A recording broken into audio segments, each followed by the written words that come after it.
Platini et que Zinedine Zidane. Il en avait marqué 4 lors de la Coupe du Monde 2018. On ouvre un petit débat, on va se projeter sur la suite et plutôt ouvrir les champs des possibles avec l'histoire de l'équipe de France. Plus que Olivier Giroud, on en a très peu parlé aujourd'hui, a marqué donc 51 buts avec la tunique bleu, blanc, rouge, illégale. Thierry Henry en Coupe du Monde. On est en train de voir, on a vu ce soir un moment d'histoire de notre équipe de France, messieurs. Que vous Ben pensez? Non, mais c'est une drôle de revanche, une drôle d'histoire pour ce garçon qui, déjà, a un parcours atypique, hein, passé par le National, il me semble, par la Ligue 2, Mhm. Grenoble, Tours, Manu, arrête-moi si je me trompe, Ah, puis, c'est ça, puis ouais. le succès incroyable avec Montpellier, passé par Arsenal, passé par Chelsea, où il a aussi connu, depuis 2018, des moments de doute, hein, où il était remplaçant, il ne jouait pas du tout. Il a réussi encore une fois à rebondir à Milan, à s'éclater, à prendre avec les minutes qu'on lui donne, à être décisif, à faire parler de lui par des buts qu'on voit sur nos téléphones. Aujourd'hui, ça marche aussi comme ça. Et aujourd'hui, à être en l'absence de Karim Benzema, un titulaire indiscutable de l'équipe de France et être un mec qui marque 2 buts. Voilà, Olivier Giroud, c'est l'histoire d'un mec qui connaît ses qualités, je pense.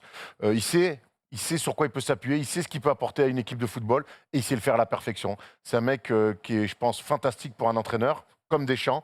C'est-à-dire que je vais te faire ça et tu vas le faire à la perfection. Après, il a des vraies qualités de footeux, hein.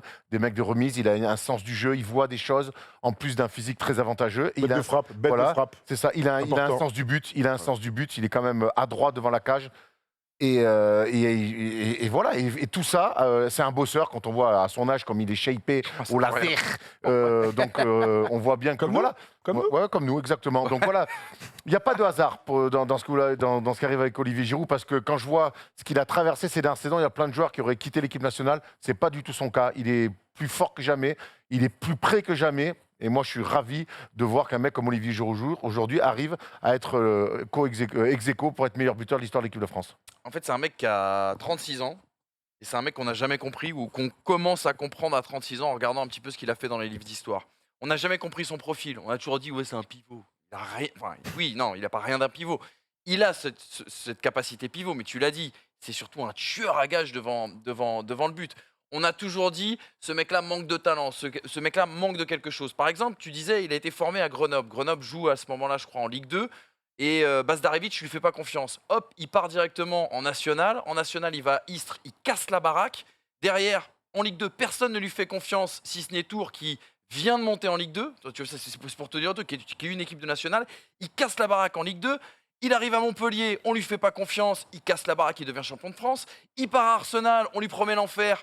Avec de la résilience, du travail, de l'intelligence, de la patience, finalement, il sera indispensable. Et ça a été partout pareil. À Chelsea, c'était pareil, même si à la fin, ça s'est pas forcément très bien terminé. Au Milan AC, on disait, mais il y a Zlatan. Alors, il était blessé quand il arrive, mais je vois Olivier Giroud qui continue de jouer. Alors, Zlatan s'est reblessé depuis, c'est peut-être une réalité. Mais ce que je veux dire par là, c'est que, tu sais, on parle beaucoup, on suit différents sports. Vous parlez, et tous ensemble, quand on parle de sport de très haut niveau, on parle beaucoup du mental. Et il y a souvent un mot qui était affilié d'ailleurs à l'une des époques les plus sombres de notre histoire, c'est le mot résilience. On en parle de plus en plus dans le sport, et franchement, c'est la définition de la résilience, Olivier. Belle définition, ça, tout ce qu'on a dit. Mathias, Ouais, moi, honnêtement, il est 20h06, je pourrais faire 3 heures sur Olivier Giroud. Je le cache pas, je suis un fan, je suis amoureux d'Olivier Giroud, mais vraiment depuis toujours. Moi, c'est mon foot. Voilà, un grand sgeg comme ça, aussi costaud, qui est capable de mettre des buts de la tête, du gauche, du droit. Il a mis un nombre de golassos dans sa carrière incroyable. Moi, je défie quiconque de prendre et de ramasser comme il a ramassé au fil des années, moquer comme il a été moqué, et d'avoir cette attitude permanente sur le terrain et ses stats. Alors oui, il a marqué beaucoup de buts dans des matchs amicaux. Aujourd'hui, il y a plus de matchs qu'à l'époque de Titi Henry, de Michel Platini et tout ça. Mais la plus belle image d'Olivier Giroud, c'est cette accolade quand il est sorti avec Deschamps ce soir. Les sourires, l'embrassade, avec ce qu'ils se sont mis l'un l'autre. Parce que, attention, hein, on l'a dit, hein, si Karim il était encore là et qu'on n'avait peut-être pas des soucis d'autres effectifs, peut-être que Olivier Giroud, il ne serait pas là. il était plus en équipe de France il y a un an en tout cas. Voilà. Et à la tournée d'automne, tu te dis que bon, il performe, Il est là, mais quand t'es pas Karim n'est sûr. pas là. Voilà, Il est là exactement. quand Karim n'est pas Ouais, là. Exactement. Et il arrive à dire au bout d'un moment, il a fait des erreurs, attention, hein, il n'est pas blanc comme neige, il a fait des erreurs de com, il a dit moi je veux pas être là avec Karim, avec Kylian, je suis pas là pour être remplaçant, patati patata. Il a pas mis un but en 2018, il s'est fait chier dessus, mais comme une grosse merde, vraiment, hein. C'est un peu le même exemple. Et ce soir, il va nous foutre un doublé le mec. il va nous foutre un doublé. Encore, il est à 51. Donc il va le battre. Mais il va le battre. Mais C'est sûr qu'il va le battre. c'est C'est incroyable. C'est super intéressant ce que tu viens de dire. 2018, combien de personnes, et Dieu sait qu'on s'est énervé sur ce plateau à le dire, Mais bien combien sûr. de personnes disaient c'est le Guy Varch, c'est le Guy Varch de cette deuxième étoile. Pas du tout. Le Guy Varch de la deuxième étoile, aujourd'hui, c'est le co-meilleur buteur de l'histoire de l'équipe de France. Et en plus de ça, certes, Derrière sur cette Stéphane Guy Varch. compétition-là, oui, Avec. et mine de rien, ce mec-là, tu l'as dit, on le juge. Aujourd'hui, on va parler de lui parce qu'on va juger la stat et qu'on est dans l'ère de la stat. Mais en vrai, est-ce qu'il nous a jamais autant régalé que lorsque, si parfois, il se mettait au service du collectif, comme ça a été le cas en 2018 Bien sûr. Si tu n'as pas Olivier Giroud en 2018, tu n'es sans doute pas champion Mais du monde, malgré le mais fait c'est que évident. ton avancement C'est évident. était C'est 0. évident. Il met pas de but. Il prend tous les ballons de la tête. Exactement. Tous les ballons de la tête. Il va au pressing. Il court tout seul comme un grand devant. Enfin, c'est incroyable. Et puis, on parle de NBA, H24, les stats, toutes les stats. Là, on est encore la tête dans le guidon parce qu'il est encore là. Mais dans 2 ans, dans 3 ans, dans 4 ans, dans 5 ans, on va reparler de lui. Parce que Kylian, il va devoir aller le chercher. Alors, il va le battre, hein, avec le nombre de matchs qu'il y a aujourd'hui, Sans doute. le talent qu'il a, il va le battre. Mais la France, on n'est pas un petit pays de foot quand même. Mhm. Il va passer meilleur buteur. Meilleur buteur. Avec, Il aurait- avec les mecs qui sont passés devant en C'est équipe clair. de France. Il Mais aurait c'est été- incroyable. Il aurait été. Et puis il y a un truc qui ne trompe pas aussi. Moi, je veux bien. Alors souvent, malheureusement pour lui, il a été un peu un dommage collatéral des affaires un petit peu extrasportives de Karim Benzema. Et je ne sais pas comment c'est arrivé à ce que certains le mettent en porte-à-faux par rapport à Benzema. Évidemment que c'est un moins bon joueur que Karim Benzema. Le débat n'aurait jamais dû avoir lieu. Je ne sais pas comment on a pu en arriver là. Il n'empêche que ce mec-là, quand tu parles de Montpellier, que Arsenal te veut, que tu arrives en fin de course avec Arsenal et que Chelsea te veut, Et que- avec des champions. voilà, et que tu gagnes avec des champions L'Europa en League, remplaçant, certes, si tu veux, l'Europa League Ouais, aussi, mais que derrière, c'est Milan qui te... Ouais, au bout d'un moment, les gars, moi, j'ai joué au basket un petit peu à des petits niveaux nationaux.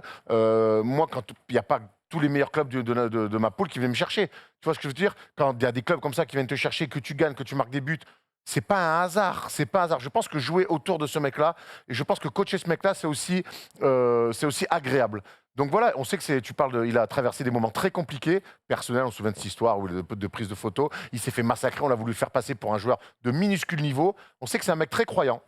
Ouais, Et que quelque Ça a part, dû l'aider, je pense. et que quelque Ah oui, part, oui. et que quelque part aussi, moi, on l'a dit tout à l'heure, il y a plein de mecs qui auraient traversé ça, qui seraient aujourd'hui T'as raison. plus au top et plus dans l'équipe nationale. Lui, il l'est encore. Voilà, on peut imaginer peut-être que sa foi, par moment, pour traverser tout ça, ça t'aide aussi justement à te concentrer sur toi-même. Citation de Bazdarevich, les gars. Juste, qui était son coach. Non, parce que moi, Oh, j'adore. Charles Delot, Moi, tu ça, sais, c'est Manolo, non, ça. moi, j'adore Ah. ça. Tu sais, c'est comme le mec qui m'avait dit une fois, Mécha Jean dans Fournet, une qui Coupe m'avait du dit Monde. N'Golo Kanté n'a pas le mental pour aller au plus haut niveau. J'adore cette citation-là. Mécha Bazdarevich qui dit saison 2007-2008. Attends, c'est quoi il n'avait pas le niveau pour jouer en Ligue 2. Le France Football aussi également. Ce joueur décrit à la fois costaud et élancé. Malgré sa grande taille, il n'est pas moins mobile. Néanmoins, il manque d'explosivité, doit améliorer sa vitesse d'exécution et progresser dans le placement, le sens du déplacement et surtout le sens tactique. Il manque de sens tactique. Tu vois, c'est ce que je te dis. On n'a pas compris ce mec-là. Ce mec-là a bien sûr progressé. Ce mec-là a énormément travaillé. Mais c'est ça qui est extraordinaire. Et quelque part, 2016, on lui est tombé dessus quand Benzema est revenu en équipe de France. Oui, c'est ça.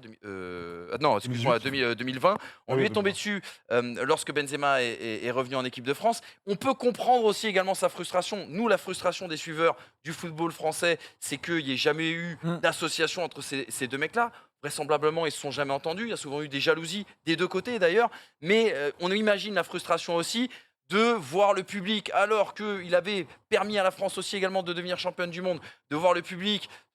On était tous contents que Benzema revienne et quelque part, lui, d'être mis de côté. On peut comprendre qu'à un moment donné, tu es humain et que tu pètes un peu les plombs. Mais C'est surtout, c'est l'histoire d'un ni de mec, sa- on dit, c'est l'histoire d'un mec trop comparé à Benzema et toujours insulté sur le somme qu'avaient les gens à ne pas voir Benzema en équipe de France, alors que c'est un très bon gars. Et souvent, l'entourage, je dis pas Karim Benzema, mais l'entourage ou l'ancien entourage de Karim Benzema a aussi, qui ont des amis, on va dire, dans les médias, ont aussi forcé là-dessus. Comparaison. Et exactement, sur les comparaisons, etc., etc. Parce qu'il incarnait, on est dans une France un petit peu divisée, on n'est pas là pour faire de la politique, il incarnait peut-être une certaine France, peut-être que si on étire et si on grossit le trait, qu'on fait de la caricature, Benzema incarne une autre France et on a voulu les opposer et c'est complètement con. Il y a Squall qui nous dit Giroud puissant et humble, ça change. Purple nous dit grand pro et il fait pas une vague dans le groupe. Gillian il dit même dans les moments difficiles, il perd pas confiance, toujours prêt, toujours efficace. Et enfin, Dame Hid qui nous dit pourquoi avoir des pro Giroud ou pro Benzema, tellement fier d'avoir deux attaquants Eh Ben oui. avec le Bien même sûr. rendement, peu Bien importe sûr. l'adversité, le système de jeu. Mais le problème, c'est il qu'il est a là vu le bon l'autre. commentaire. Et c'est pas un problème parce qu'il nous a fait gagner. Mais le problème pour ces deux, c'est ni Benzema ni Giroud, c'est Griezmann. Parce que Griezmann, Ouais, c'est Deschamps qui l'a construit, qui fait tourner son équipe autour et qui joue à un poste où pour que Giroud et Benzema jouent, il faudrait qu'ils soient en dehors et que Benzema puisse tourner autour de Giroud. Le problème sportif, il est là. C'est pas un problème, mais c'est la faute de Griezmann. Mais Pas de riche. ah oui, T'as raison. 51 buts. 51 buts, hein. 51 Ton nombre buts. préféré hein, Il y a des mecs- pour Il l'apéro. y a des mecs qui mettent. Ouais. Non, je suis pas un mec du Ricard, moi. Quand t'as le département 51, il y a des bons apéros aussi. 115 sélections, 51 buts.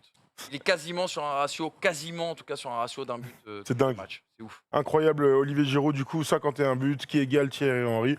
Bon, on verra s'il le dépasse dans cette Coupe du Monde, lui qui était raillé pour les buts en phase éliminatoire, enfin en Coupe du Monde tout simplement, ou dans les grandes compétitions. Et ben, s'il passe à 52, ou pourquoi pas beaucoup plus, ce sera une grande fête du côté de Grenoble, les amis.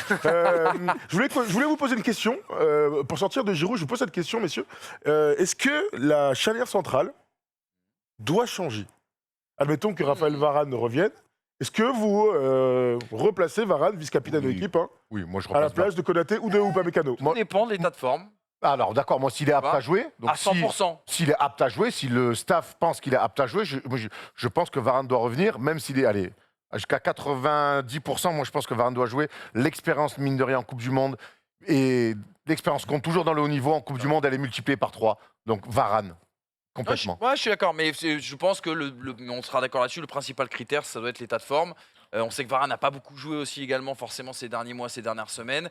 Et puis après, à voir avec qui tu sautes dans cette charnière. Ce soir, j'ai envie de te dire, peut-être Konaté. mettre Konaté de côté.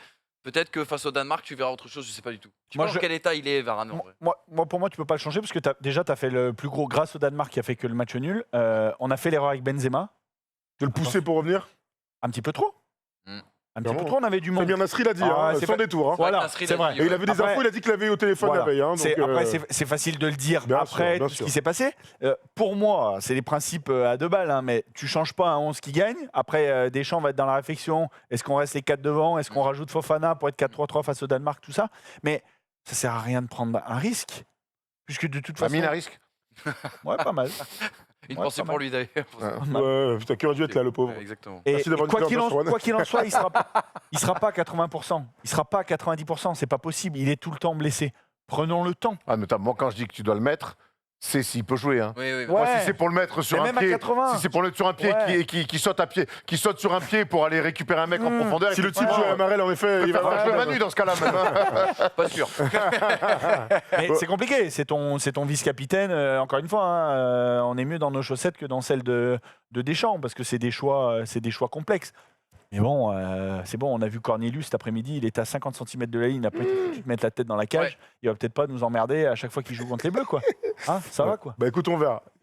Bon voilà, en tout cas pour ce France-Australie. Nous, on se retrouvera juste après le France-Danemark. On rappelle, 16h, France-Danemark, samedi. Nous, on sera en direct juste après sur Twitch, comme ce soir. Puis ensuite en VOD sur YouTube, vers 18h, donc dès la fin du match, en espérant que l'équipe de France remporte son deuxième match et se qualifie tout simplement pour les huitièmes de finale. On a été très complet, messieurs. Je tiens à vous féliciter.